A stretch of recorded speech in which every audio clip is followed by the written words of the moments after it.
TV stations. It's called a Senate contest.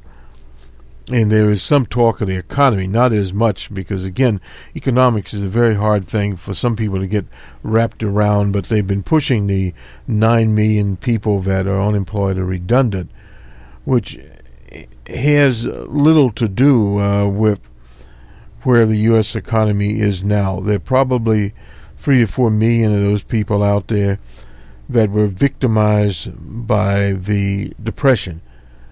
But if you subtract that out, and they need to get this figure in, and we'll try to do this as we give the numbers, do two things at once. But it has been a situation that particular number has always been undercounted, and it is only as of late a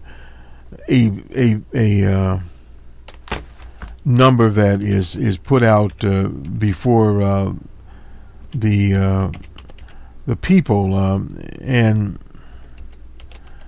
it causes some confusion out there.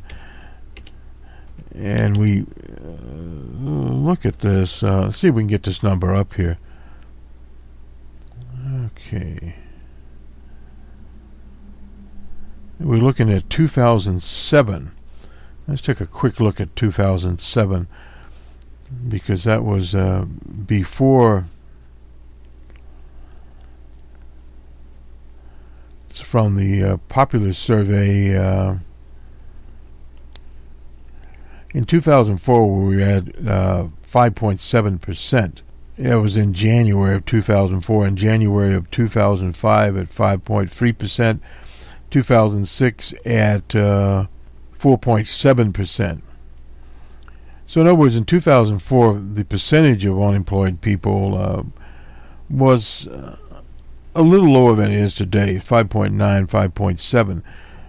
In 2006 at 4.7 and 4.6 in 2007, and in 2008 it was at 5%, but it skyrocketed up to 7.8% and 9.7 in 2010. So we really don't have and starting this year out, we were at 6.6%. By June, we were at 6.1%, and now at 5.9%. It sort of gives you a little idea of these overall percentages of people unemployed. And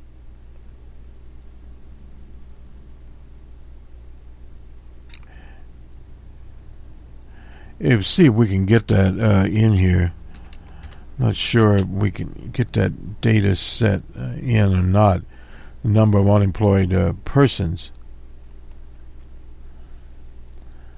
It's a little harder sometimes to grab. Usually the percentage rate is given and not the number of unemployed persons.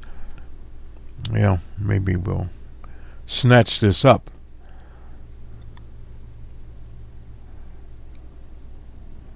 We're still grabbing some percentages here and not the number of unemployed persons, any number. We usually are dealing with percentages, and I assume we will continue to deal with percentages.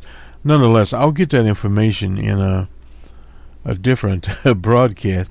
Let's go to the BBC and see where our time is here. Okay. We'd better do the numbers then. We're getting to that point.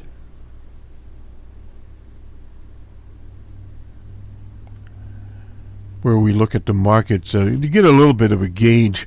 And these, of course, are international markets, so we'll see where they were on Friday. The global BBC was at 85.85, up 1.17. The FTSE at 81.52. In Frankfurt, the DAC was down at 186.35. In Paris, 39.007.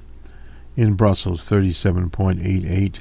In Madrid, 149.50. In Zurich, 28.0. 8.82. In Moscow, 8.31. In Bombay, they were down 62.52. In Karachi, 31.65. In Lahore, 6.35. In Colombo, 55.55, interesting number. And on Wednesday, in Tehran, 23.50. In Sydney, 16.90. The Nikkei, 46.66 on Friday. And the Hang Seng in Hong Kong at 31.58. And in Shanghai, they were at 6.16. In New York, 208.64. NASDAQ at 45.43. And the Merck Commodities Exchange at 21.73. In San Pablo, 1,020.898. In Mexico, 423.71. Incidentally, the Russell Index was down by about 10%. Those are the small cap stocks there. We used to give that all the time, and we'll have to get back to doing the Russell, one of the indexes that should be followed. Let's go to commodity prices here. It's very important because the less commodities cost, the more consumers have to spend. Brent crude futures were down $1.30 at 92.12, and the spot at $92.35 was down 33 cents. West Texas crude, domain of T. Boone Pickens, $89.75 was down $1.60. Yeah, he's still jumping joy. He remembers $15 a barrel oil. The Forex, this is for gold, $1,195. Was down $16.75. People are not running to gold as they once did. We'll keep watching that to see where gold lands, so to speak. Corn futures were up 50 cents. Soybean futures down $12.25. Wheat futures up $3. Cocoa, no change. And see what else we can swoop out of this, so to speak. We're not going to swoop much, I guess. I was looking for coffee here. I guess coffee has not moved. And that does it for the commodities here. And let's just check to make sure we didn't leave anything out in the business sector, at least the international business sector. There was one development here that has been all over the place. JP Morgan customer accounts hacked. That's been a continual situation. I noticed listening to a game out on the West Coast that there was a political commercial about the medical software, which is the e-records,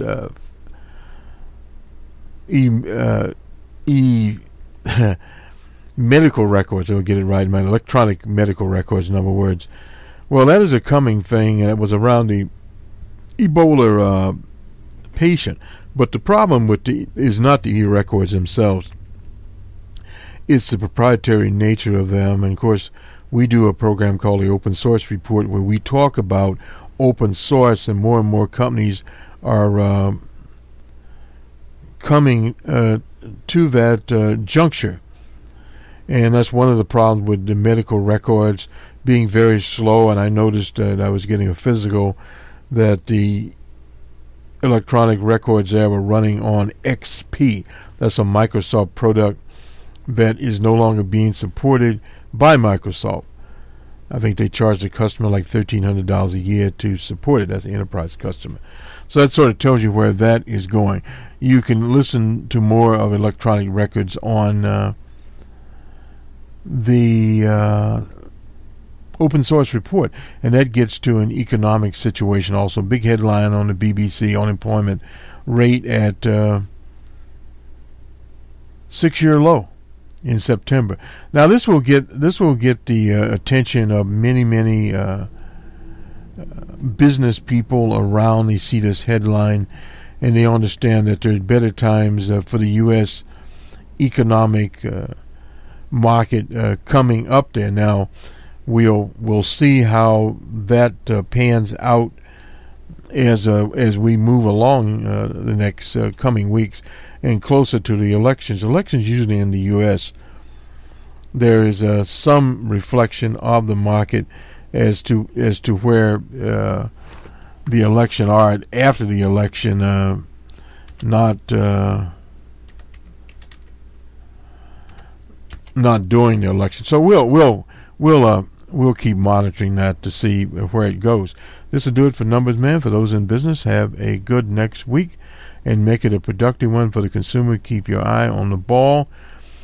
Some relaxation in pricing is coming, specifically on the food level and at the old gas tank, as these reductions in commodity prices. Now remember, these are futures primarily, so thus it's a little turnaround there to start to reflect that, but that should be reflected and hopefully reflected also in home heating oil. Good day.